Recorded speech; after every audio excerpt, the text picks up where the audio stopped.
Hi, and welcome to Amazon Academy Machine Learning Foundations. In this module, you'll learn about the course objectives, various job roles in the machine learning domain, and where you can go to learn more about machine learning. After completing this module, you should be able to identify course prerequisites and objectives, indicate the role of the data scientist in business, and identify resources for further learning. We're now going to look at the prerequisites for taking this course. Before you take this course, we recommend that you first complete AWS Academy Cloud Foundations.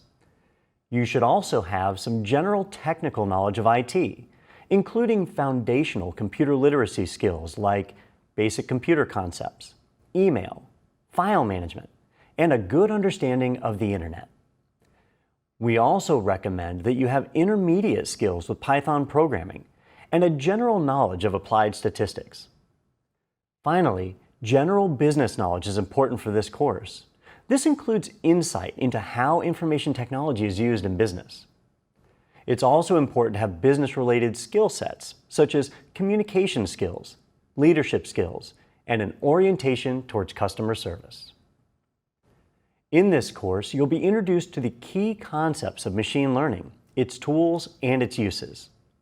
You'll also be introduced to, and work with, some of the AWS services for machine learning.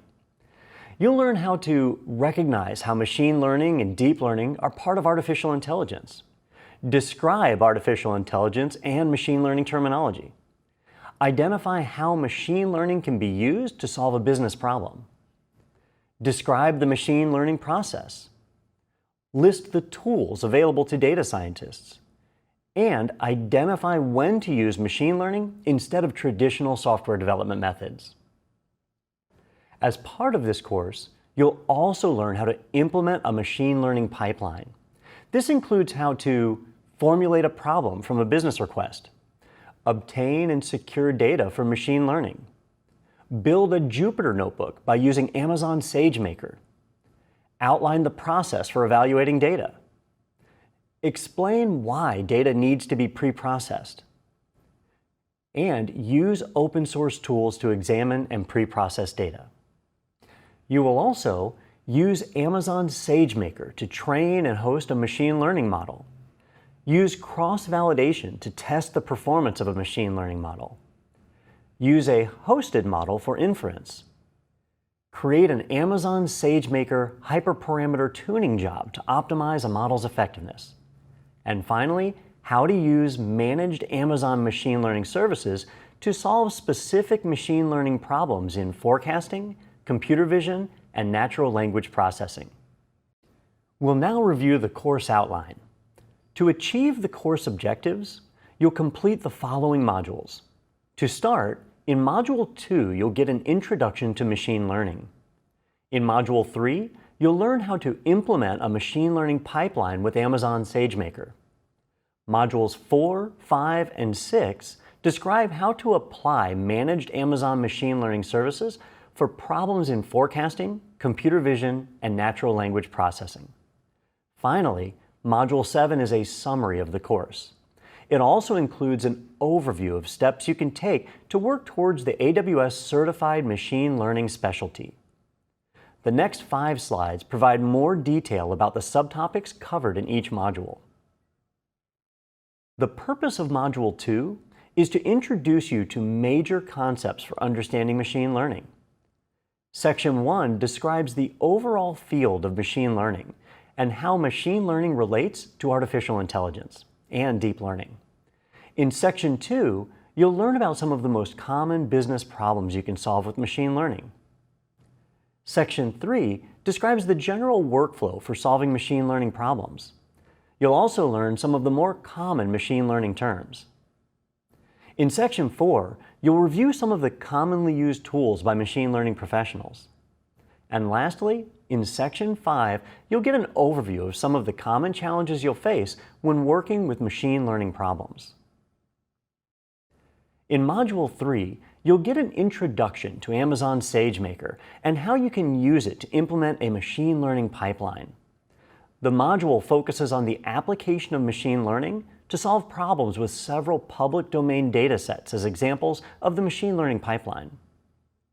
Section 1 introduces you to defining business problems and the data sets we will use during this module. Section 2 through 8 describe the phases of the machine learning pipeline by using computer vision as an example application. In Section 2, you'll learn how to collect and secure data. Section 3 describes different techniques for evaluating data. In Section 4, you'll learn about the process of feature engineering. Section 5 describes the steps you'll take to train a model with SageMaker. In Section 6, you'll get an overview of the options in SageMaker for hosting and using a model. Finally, Sections 7 and 8 cover how to evaluate and tune your model with SageMaker. In this module, you'll be introduced to using machine learning to create forecasts based on a time series data. In Section 1, you'll be introduced to forecasting and some of its common applications. Section 2 outlines some of the pitfalls of using time series data to make forecasts. Finally, in Section 3, you'll get an overview of how to use Amazon Forecast. In this module, you'll learn about using machine learning for computer vision. Section 1 describes the general problems you can solve with computer vision. In Section 2, you'll learn about the process for analyzing images and videos. And in Section 3, you'll learn the steps you'll need to take to prepare datasets for computer vision. In this module, you'll be introduced to natural language processing with machine learning. In Section 1, you'll learn about the general set of problems you can solve with natural language processing.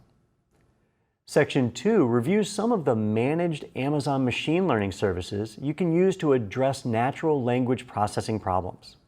These services include Amazon Transcribe, Amazon Translate, Amazon Lex, Amazon Comprehend, and Amazon Poly. Module 7 is the final module of the course. In this module, you'll review what you've learned throughout this course. You'll also be introduced to the next steps you should take if you want to achieve the AWS Certified Machine Learning Specialty. Section 1 of this module summarizes the topics you've covered in this course. In Section 2, you'll learn more about the AWS documentation.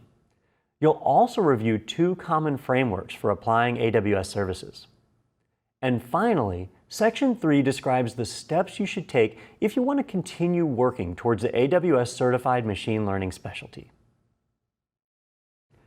In this section, you'll learn about some of the more common job roles for machine learning professionals. If you're interested in a data scientist role, focus on developing analytical, statistical, and programming skills. As a data scientist, you'll use those skills to collect, analyze, and interpret large data sets. Some universities now offer degrees in data science, but data scientists often have degrees in related fields like statistics, math, computer science, or economics. As a data scientist, you'll need technical competencies in statistics, machine learning, programming languages, and data analytics. If you'd like to have a career as a machine learning engineer, the skills you'll need will be similar to a data scientist skill set. Like data scientists, machine learning engineers also require technical competencies in statistics and machine learning. However, you'll focus more on programming skills and software architecture than analysis and interpretation. As a machine learning engineer, you'll apply those programming and architecture skills to design and develop machine learning systems.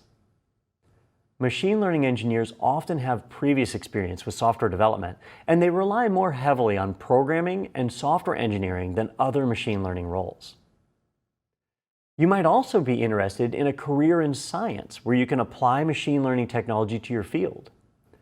Machine learning is having an impact in everything from astronomy to zoology, so there are many different paths open to you. As an applied science researcher, your primary focus will be on the type of science you're working on. You'll need some of the same skills as a data scientist, but you'll also need to know how to apply those skills to your chosen domain. Thus, applied science roles also require technical competencies in statistics and machine learning. Many software developers are now integrating machine learning into their applications. If you're interested in a career as a software developer, you should also include machine learning technology in your studies. As a machine learning developer, your primary focus will be software development skills. But you'll also need some of the same skills as a data scientist, so make sure you take coursework in statistics and applied mathematics. And here's a final note for this module. We recommend reviewing your student guide. In your student guide, you'll find links to documentation and other resources you'll use throughout the course. That's it for this introduction. Thanks for watching. We'll see you in the next video.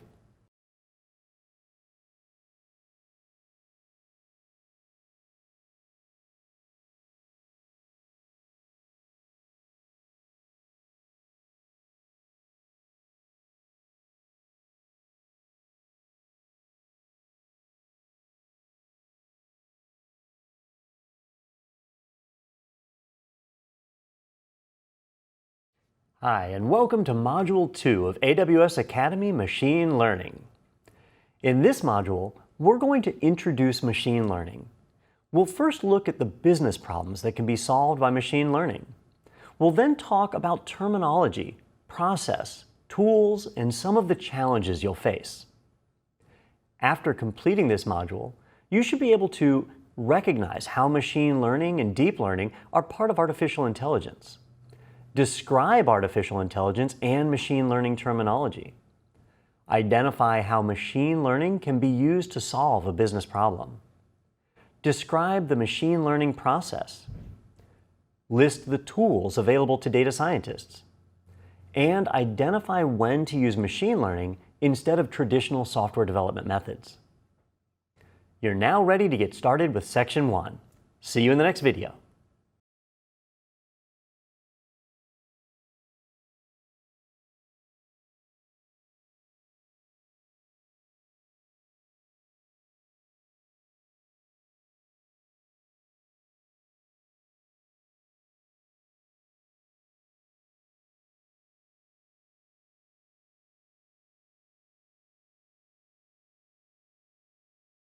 Hi, and welcome to Section 1.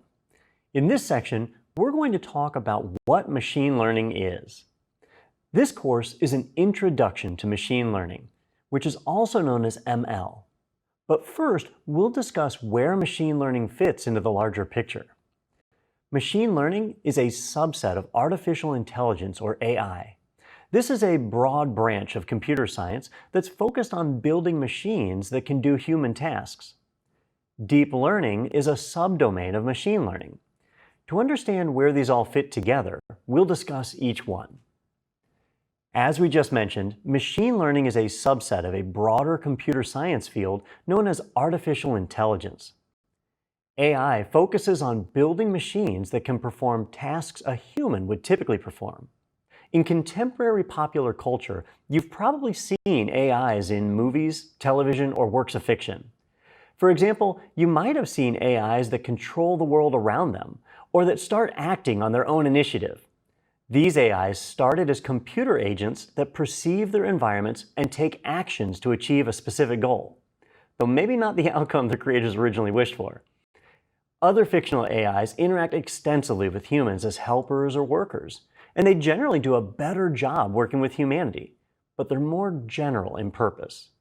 These kinds of AIs are examples of artificial general intelligence, or AGI. They have the capacity to learn or understand any task that a human can.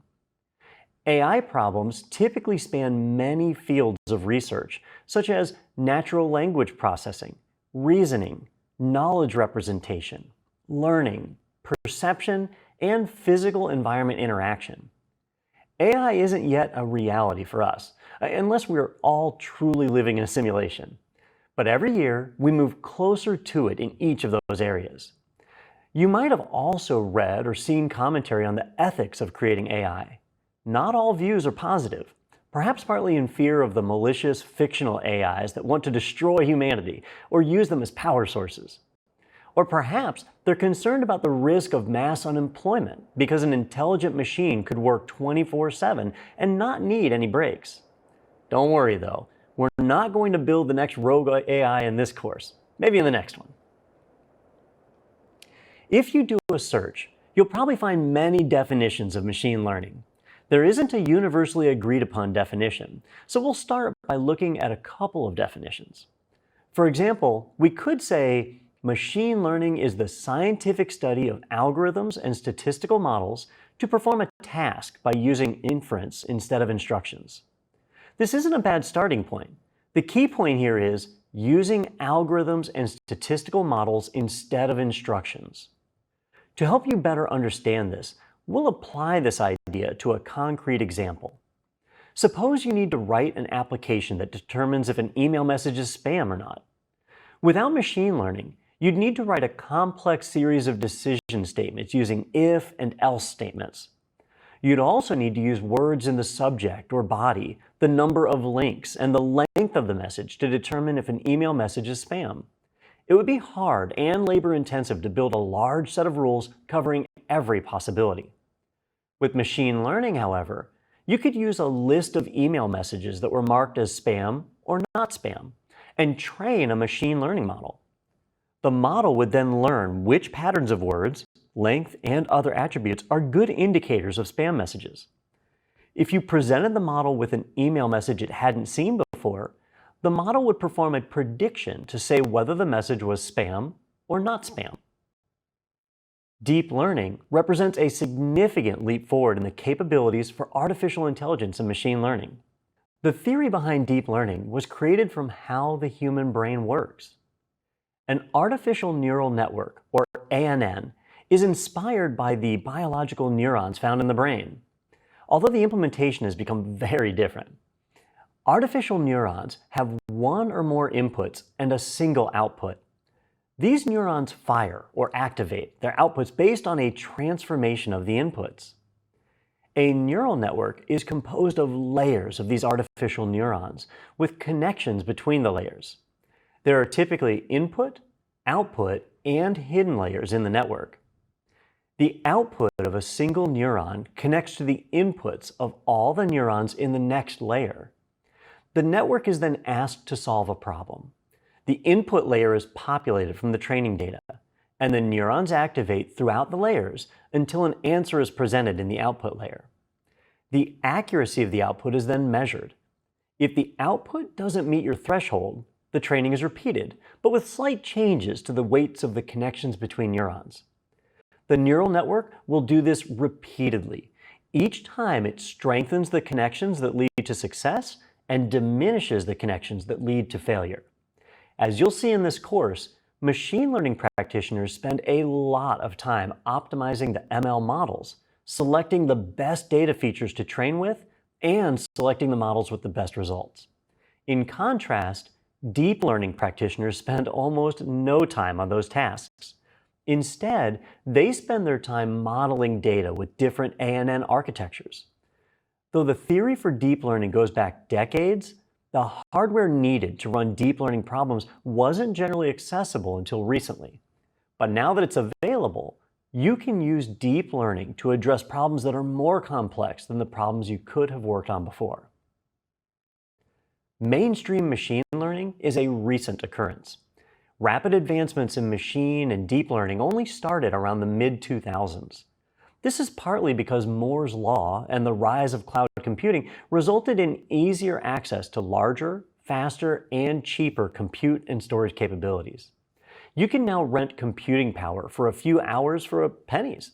Before this, you needed substantial investments to buy and operate large-scale compute clusters on your own. In 2012, neural networks started to be used in the ImageNet Large-Scale Visual Recognition Challenge, a machine learning competition for image recognition.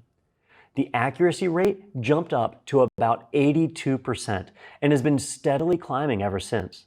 In fact, it exceeded human performance in 2015. Here are some of the key takeaways for this section. First, artificial intelligence is the broad field of building machines to perform human tasks.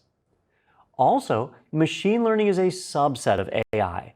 It focuses on using data to train machine learning models so they can make predictions. Deep learning is a technique inspired from human biology. It uses layers of artificial neurons to build networks that solve problems.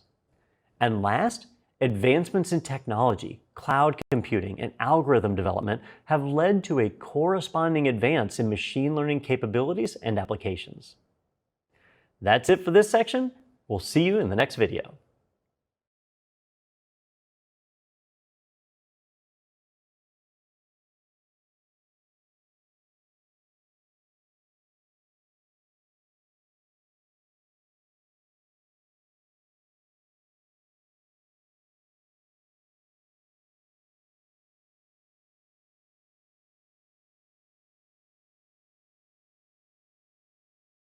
Hi, and welcome back. In this section, we're going to look at the types of business problems machine learning can help you solve.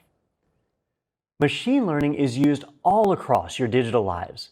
Your email spam filter is the result of a machine learning program that was trained with examples of spam and regular email messages. Based on books you're reading or products you bought, machine learning programs can predict other books or products you're likely to be interested in. Again, the machine learning program was trained with data from other readers' habits and purchases. When detecting credit card fraud, the machine learning program was trained on examples of transactions that turned out to be fraud, along with normal transactions. You can probably think of many more examples, from social media applications using facial detection to group your photos, to detecting brain tumors in brain scans or finding anomalies in X-rays. There are three main types of machine learning. There's supervised learning, where a model uses known inputs and outputs to generalize future outputs. There's unsupervised learning, where the model doesn't know inputs or outputs, so it finds patterns in the data without help. And there's reinforcement learning, where the model interacts with its environment and learns to take actions that will maximize rewards. It's important to know the different types of ML because the type will guide you towards selecting algorithms that make sense for solving your business problem. Let's look more into each of these types. Supervised learning is a popular type of ML because it's widely applicable. It's called supervised learning because there needs to be a supervisor, a teacher who can show the right answers, so to speak. Like any student, a supervised algorithm needs to learn by example. Essentially, it needs a teacher who uses training data to help it determine the patterns and relationships between the inputs and outputs. If you want to build an application to detect credit card fraud, you'd need training data that includes examples of fraud and examples of normal transactions. Within supervised learning, there are different types of problems: classification and regression. There are two subtypes of classification problems. The first is binary classification. Think back to the example with identifying fraudulent transactions. The target variable in this example is limited to two options: fraudulent or not fraudulent. This is a binary classification problem. There are also multi-class classification problems. These ML problems classify an observation into one of three or more categories. Say that you have an ML model that predicts why a customer is calling your store so you can reduce the number of transfers needed before the customer gets to the correct customer support department. In this case, the different customer support departments represent the variety of potential target variables, which could be many different departments, much more than just two. There are also regression problems. In a regression problem, you're no longer mapping an input to a defined number of categories. Instead, you're mapping an input to a continuous value, like an integer. One example of an ML regression problem is predicting the price of a company's stock. Computer vision is a good example of supervised learning. Is this a cat or a dog? Is there a tumor in this X-ray? Computer vision is often built with deep learning models.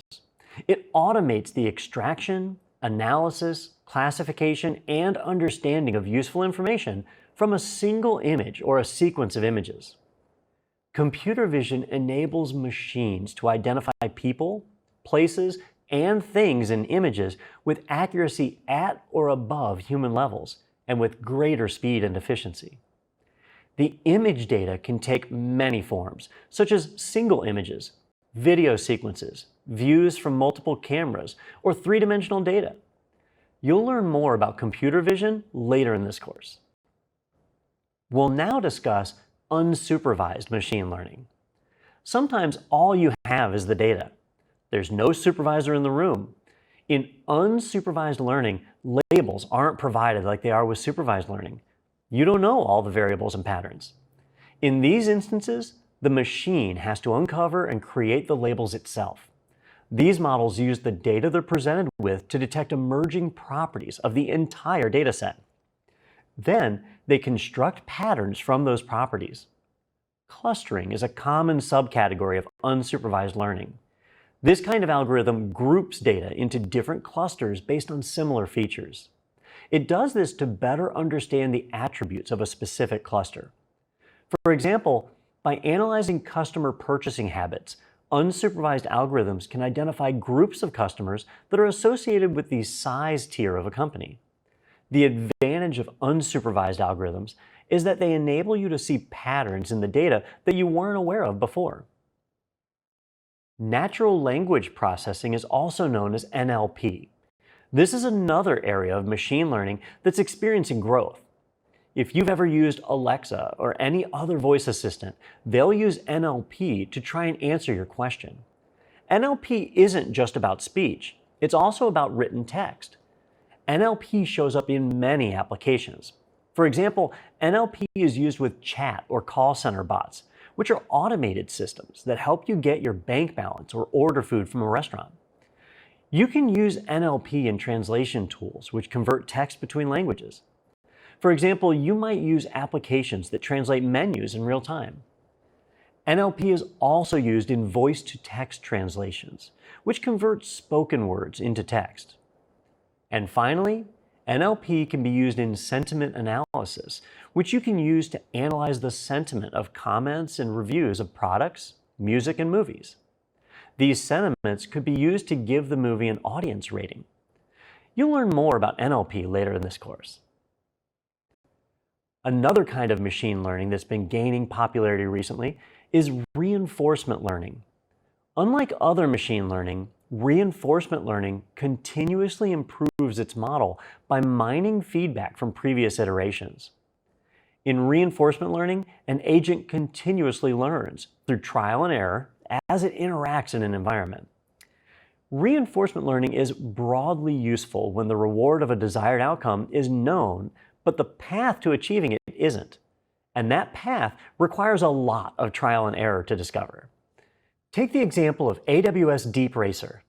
In the AWS Deep Racer simulator, the agent is the virtual car. The environment is a virtual racetrack. The actions are throttle and steering inputs to the car. And the goal is completing the racetrack as quickly as possible without deviating from the track. The car needs to learn the desired driving behavior to reach the goal of completing the track. For the car to learn this, AWS Deep Racer teams use rewards to incentivize their model to learn the desired driving behavior. In reinforcement learning, the thing driving the learning is called the agent. In this case, it's the AWS Deep Racer car. The environment is the place where the agent learns, which in this example would be the marked racetrack. When the agent does something in the environment that provokes a response, such as crossing a boundary it shouldn't cross, that's called an action. That response is called a reward or penalty, depending on whether the agent did something to be reinforced or discouraged in the model. As the agent moves within the environment, its actions should start receiving more rewards and fewer penalties until it meets the desired business outcome. Self-driving vehicles bring together many machine and deep learning algorithms and models to solve the problem of driving from point A to point B. Two of its main tasks are the continuous detection of the environment and forecasting changes. These involve detecting objects and localizing and predicting the movement of the detected objects. The outputs of these findings act as inputs to other systems that make decisions on what they should do with the vehicle's various controls. There are use cases in self-driving vehicles that require real-time responses to the environment. For example, if a previously hidden pedestrian